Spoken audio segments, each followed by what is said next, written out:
السلام عليكم.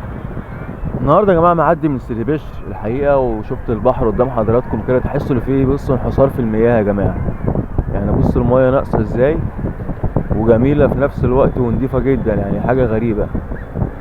فانا قلت اصور لحضراتكم بحر سيدي بشر النهارده الجمعه يا جماعه، جمعه مباركه عليكم.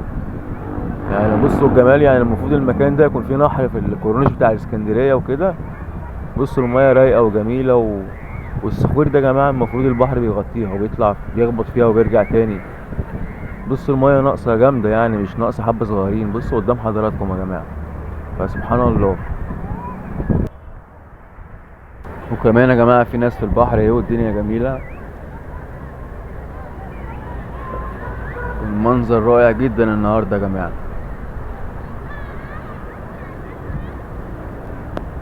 فيا ريت يا جماعة لو تدعمونا باللايك، ولو حضرتك مش مشترك في القناة يا ريت تشترك في القناة وتفعلوا جرس الكل عشان يوصلك كل جديد ان شاء الله.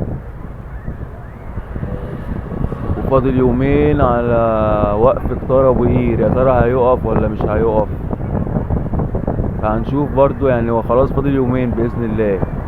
لو حصل جديد القطر وقف زي ما قلت لحضراتكم في فيديوهات كتير، هصور لحضراتكم واقول لحضراتكم ان القطر وقف وكده. ما وقفش بقى يبقى حاجه تزهق بصراحه، بس كده كده في مترو ان شاء الله.